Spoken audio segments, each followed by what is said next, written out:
everybody caught up to speed on what's going on in my life. I've been getting a lot of questions, and figured I'd just make a second video and answer some of the things that I've been receiving. I first wanted to say I'm humbled by the response that my video got. It's been viewed millions and millions of times. People all over the country have been calling me, texting me, sending me emails, comments, and the overwhelming majority of it has been positive.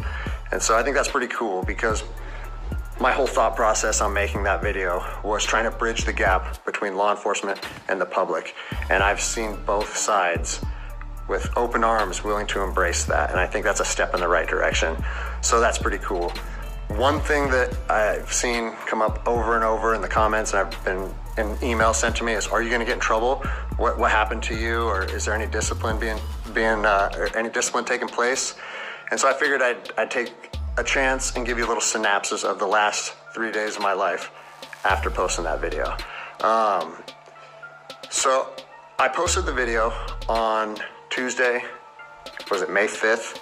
And it took it took a day or two before it really started getting a lot of traction. But the next morning when I woke up on the 6th, I think it was only at a few thousand views. And I had received a message from my command saying, wow, Greg, what a powerful message. We agree with that 100%, well done. And that was actually a relief for me, because I was like, great, I know that it's risky putting something out like that, but I felt like it was so grounded in integrity and liberty that no one would have an issue with it. So that was a relief. And then fast forward 3 hours later, I get another phone call from my command, and it said, hey Greg, the video's up to 400,000 views. It's time to pull the plug on this thing. And I immediately, it kind of caught me off guard, because I said, why would we want to pull the plug on something that was already acknowledged as a good and powerful message from one law enforcement officer to others? And I said, yeah, that doesn't really make sense to me. I think maybe we should embrace this message and we should share this with other officers. And he said, listen, it's not up to me.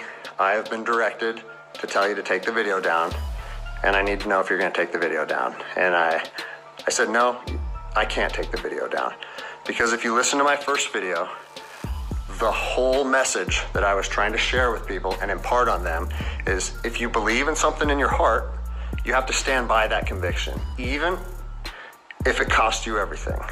And like I said last time, I have 3 little kids. I have this house, I have another house. I cannot afford to lose my job.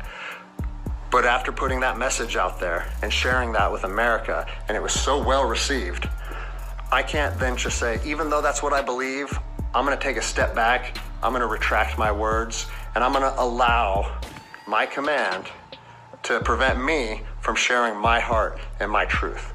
And I said, so with that in mind, sir, I can't take the video down. And I didn't know where this was gonna go.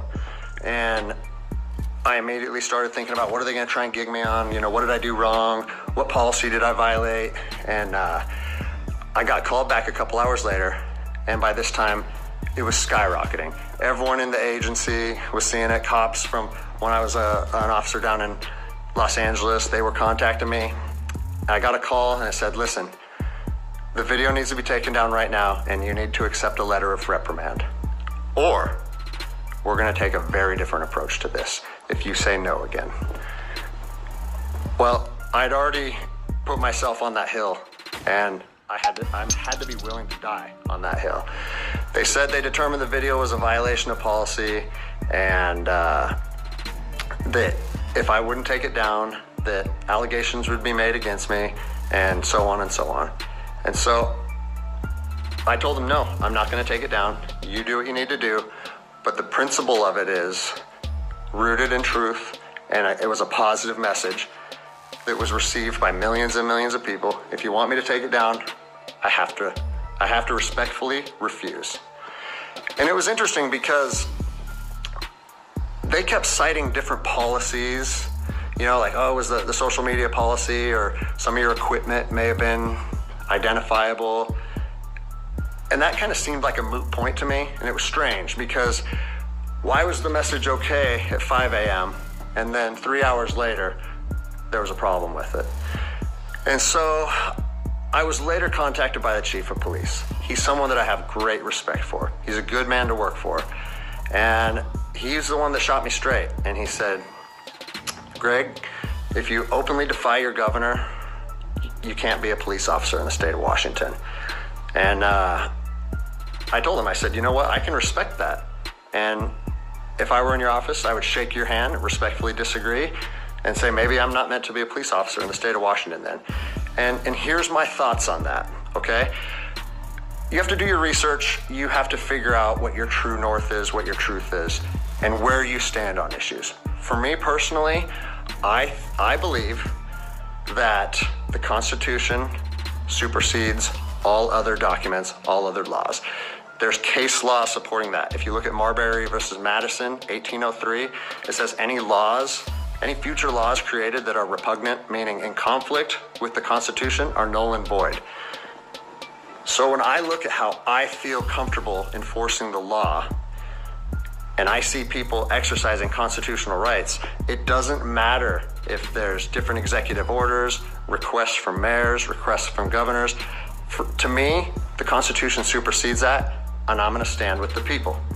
Well, unfortunately, you know, higher up in all agencies, there's a political game being played, and now I am on a administrative leave status pending termination. I was told by both the agency and the union that I was asked to take it down, and I refused. So that's refusing a direct order. It's an insubordination charge, and it will result in me ultimately being let go from the agency.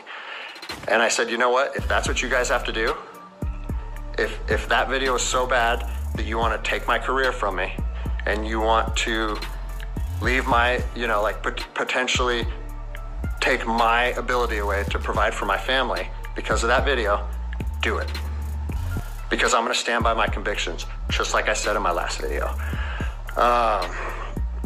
So yeah, it's weird, you know, how fast your life can change in a week. It's something that I never thought would happen. I never thought that I would make a video that would resonate with millions of people.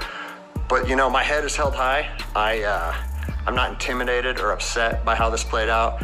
Like I said in my last video, man, I fought in the streets of Ramadi during 04 and 05. I came to terms long ago that my convictions and my beliefs may cost me everything up into my life. And even though it's 15 years later and I'm a police officer in Seattle, Washington, that truth still remains for me. So I don't have an option to back down or feel sorry for myself or give in and say, you know what, I got kids and I think I'm just gonna take the letter. No, if they wanna do me like this for standing up for liberty, they can do that. I'll leave you guys with this. You know, it's on to the new adventure for me. I've been doing different things my whole life, and I'm actually excited, to tell you the truth.